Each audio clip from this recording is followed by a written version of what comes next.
यक्षिणी की डरावनी आवाज सुनाई देती है। निकाल, निकाल मुझे यहाँ से। यक्षिणी की आवाज सुनकर अनुराग कसकस कर हंसने लग जाता है। अनुराग अपने कदम आगे बढ़ाते हुए कहता है, तुझे निकालने ही तो आया हूं मेरी कामेश्वरी यक्षिणी।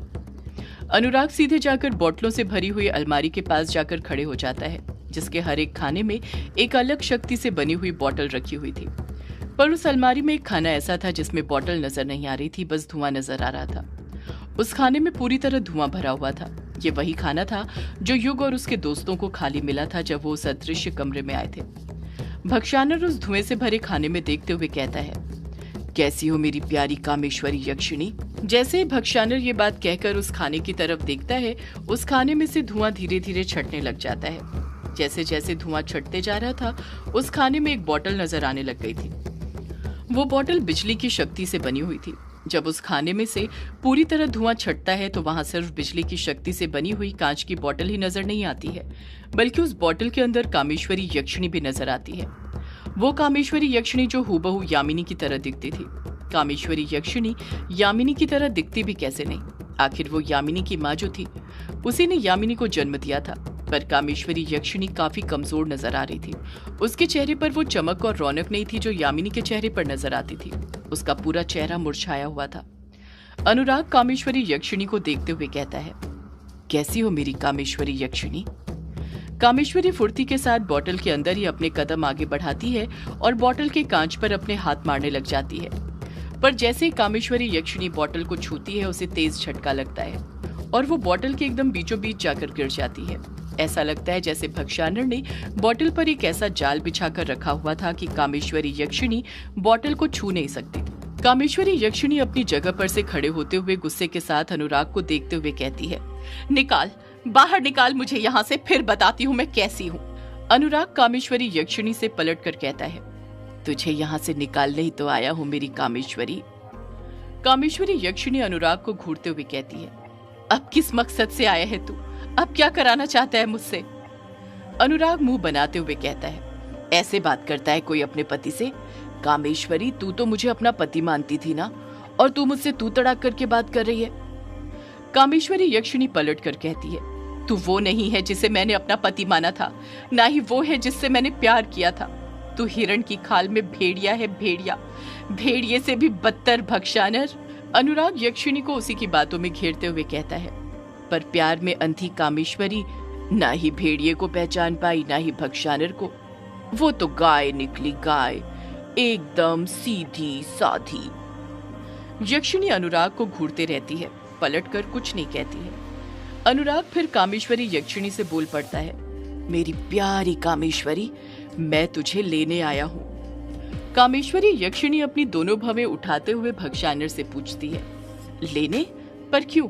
अब क्या काम पड़ गया तुझे मुझसे कि तुझे मेरी याद आ गई और मुझे यहाँ पर लेने चले आया, वो भी इतने सालों बाद? अनुराग बड़े प्यार से कहता है, मेरी प्यारी कामेश्वरी, तुझसे काम कराना है और वो काम तू ही कर सकती है। कामेश्वरी यक्षिणी पलट कर पूछती है, काम?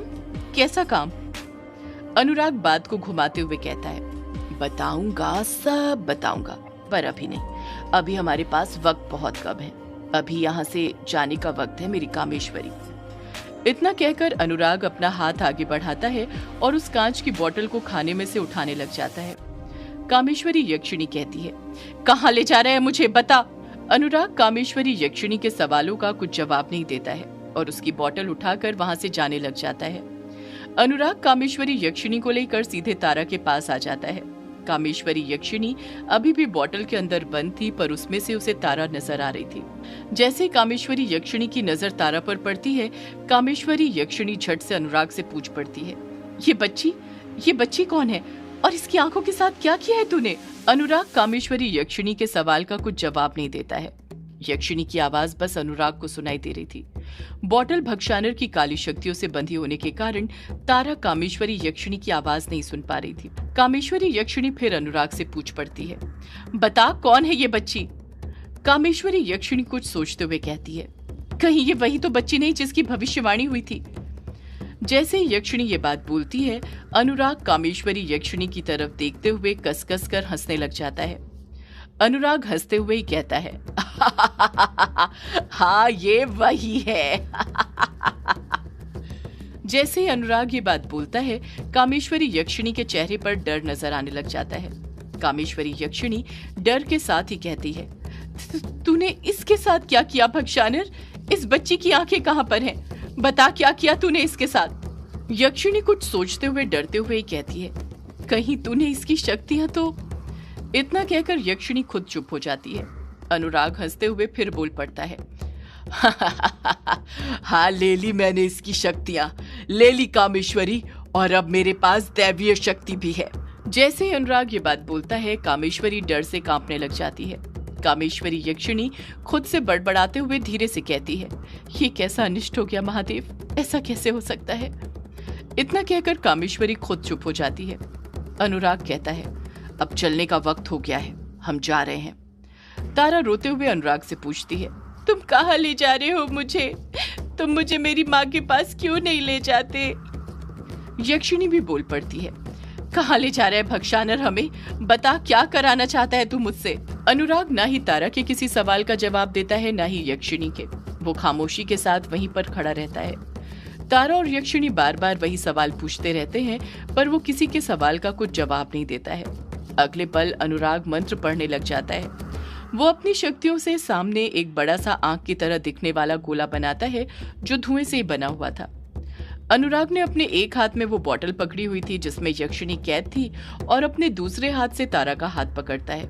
वो उनके साथ ही उस धुएं से बने हुए आंख की पुतली में छलांग लगा देता है। अगले ही पल वो धुआं गायब हो जाता है। उसी के साथ अनुराग तारा और यक्षिणी को लेकर कहीं चले गया था। जैसे ही वहां से धुआं गायब होता है, युग भी अतीत के पलों में से बाहर आ जाता है।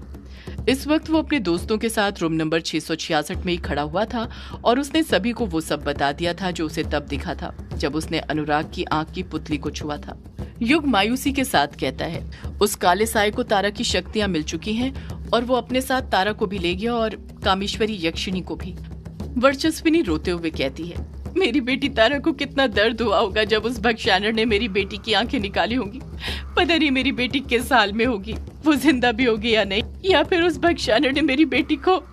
वर्चस्विनी इसके आगे कुछ कहती उससे पहले ही कछुआ बोल पड़ता है, ऐसा मत बोलो वर्चू, तारा को कुछ नहीं हुआ होगा, वो ठीक होगी। वर्चस्विनी आक्रोश के साथ पलट कर कहती है, कैसे ठीक होगी मेरी बेटी? कछुआ तुम ही बताओ। तुमने सुना ना युग ने क्या कहा? उस भक्षानर ने मेरी बेटी की आंखें निकाल ली है, उसने उसकी शक्तियां छीन ली, मेरी बच्ची। इतना कहकर वर्चस्विनी फिर से रोना शुरू कर देती है। अभिमन्यु कुछ सोचते हुए कहता है, एक बात समझ में नहीं आ रही कि जब उस भक्षानर को तारा की शक्तियां मिल चुकी थी, तो वो तारा को अपने साथ क्यों ले गया, और उसे कामेश्वरी यक्षिणी से क्या काम पड़ गया?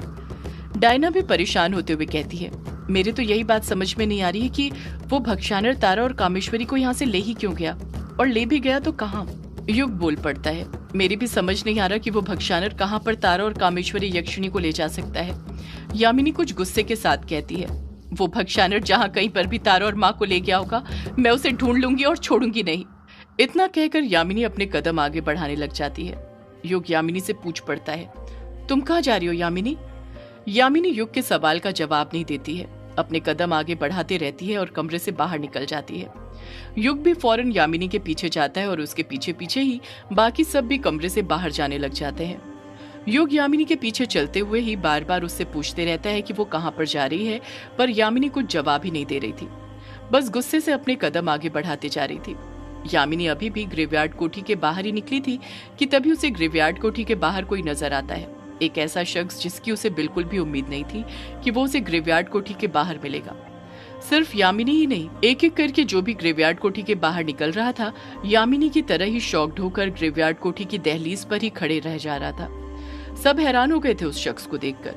ग्रेवयार्ड कोठी के बाहर कोई और नहीं बल्कि कार्तिक पुजारी खड़े थे, पर कार्तिक पुजारी वहां पर अकेले नहीं थे, बल्कि उनके साथ बल्लू काका भी वहीं पर खड़े हुए थे। बल्लू काका के सिर पर सफेद पट्टी बंधी हुई थी, जैसे उन्हें कोई गहरी चोट आई हो। एक और सबसे ज्यादा हैरान करने वाली बात जो थी वो ये थी कि बल्लू काका तो काली बारिश में भीग रहे थे, पर कार्तिक पुजारी पर उन काली बारिश की बूंदों का जरा सा भी असर नहीं हो रहा था, जैसे उन्होंने किसी शक्ति से पहले ही अपने चारों तरफ कोई रक्षा कवच बनाकर रखा हो उस काली बारिश से बचने के लिए। बल्लू काका को देखकर अमोदिता की आंखें नम होने लग जाती हैं। वो कब से आखिर बल्लू काका की तो मिलने का इंतजार कर रही थी। उसी से तो उसे पता चलने वाला था कि आखिर उसके पिता सुदेश का क्या हुआ। मुर्दों से हुई लड़ाई में तो अमोदिता पहले ही अपनी माँ को खो चुकी थी। अब वो अपने पिता को नहीं खो सकती थी, वरना वो अनाथ हो जाती। उसकी पूरी दुनिया एक रात में ही उजड़ जाती। अमोदिता बल्लू से कुछ पूछने ही वाली थी कि उससे पहले ही कायर हड़बड़ाहट के साथ अपने कदम आगे बढ़ाता है और कार्तिक पुजारी के चरणों में गिरते हुए कहता है, अच्छा हुआ पुजारी जी आप आ गए, अब आप ही सब कुछ ठीक कर सकते हैं। उस भक्षानिर के अंश ने सब खत्म कर दिया पुजारी जी, सब खत्म। कायर को कार्तिक पुजारी के पैरों में इस तरह गिरते हुए देख सभी लोग अचंभित रह गए थे। कायर की बातों से ऐसा लग रहा था जैसे वो कार्तिक पुजारी को पहले से और काफी अच्छे से जानता हो।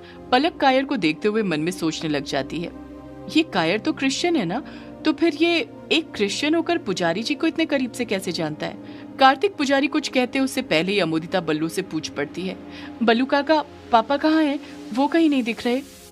बल्लू कुछ कहने ही वाला था कि अमोदिता हड़बड़ाहट के साथ फिर बोल पड़ती है, उन्हें ज्यादा चोट आई है क्या जो वो यहाँ पर आपके साथ नहीं आ पाए, आप उन्हें कहीं छोड़कर आए हैं क्या। अमोदिता के दिल में सुदेश से मिलने की इतनी आस को देखकर बल्लू काका भी भावुक होने लग जाते हैं। उनकी भी आंखें नम होने लग जाती हैं। बल्लू अभी भी कुछ नहीं बोलता है। अमोदिता बल्लू पर दबाव बनाते हुए कहती है, आप कुछ बोल क्यों नहीं रहे बल्लू काका, बताइए पापा कहाँ पर हैं। युग भी बल्लू पर दबाव बनाते हुए बोल पड़ता है, हाँ बल्लू काका बताइए सुदेश मामा कहाँ पर हैं। बल्लू रोते हुए ना में अपना सिर हिलाने लग जाता है। बल्लू इस तरह रोने लग गया था कि उसे कुछ कहने की जरूरत ही नहीं पड़ी थी। उसको सिसकियां भरते हुए रोते देख सभी समझ गए थे कि सुदेश के साथ क्या हुआ था। जैसे ही अमोदिता इस बात को समझती है, वो दहाड़े मार मार कर रोना शुरू कर देती है। अमोदिता रोते हुए ही बल्लू से बोल पड़ती है, नहीं बोल दीजिए कि ये झूठ है बल्लू काका, पापा को कुछ नहीं हो सकता। बल्लू रोते हुए कहता है, अमोदिता बिटिया यही सच है, सुदेश साहब अब इस दुनिया में नहीं रहे, उन मुर्दों ने मार दिया उन्हें। जैसे ही अमोदिता बल्लू के मुंह से ये बात सुनती है, उसके पैरों तले जमीन ही खिसक जाती है और वो जोर जोर से रोना शुरू कर देती है। सिर्फ अमोदिता ही नहीं, युग ने भी रोना शुरू कर दिया था। वो कैसे न रोता, वो ये बात अच्छे से जानता था, भले ही दिलीप ने कभी उसे अपना कुछ न माना हो, पर सुदेश उसकी बकायदा इज्जत करता था, उसका मान सम्मान करता था। पलक अमोदिता के पास जाती है और उसे सहारा देते हुए कहती है, संभालो अपने आप को अमोदिता, ये टूटने का वक्त नहीं है, होनी को कोई नहीं बदल सकता। अमोदिता रोते रहती है। उसका रोना लाजमी था। अब वो अपना सब कुछ खो चुकी थी, उसका पूरा परिवार तबाह हो चुका था। अभिमन्यु कुछ सोचते हुए बल्लू से पूछ पड़ता है, उस रात क्या हुआ था बल्लू काका, आप तो उस रात सुदेश अंकल के साथ ही थे ना, बाइक पर हमारी जिप्सी के पीछे, फिर सुदेश अंकल को कैसे क्या हो गया और आप कैसे बच गए। सदियों से है पुरानी ये है यक्षिणी की कहानी। यक्षिणी एक आग है, यक्षिणी तेरा ख्वाब है।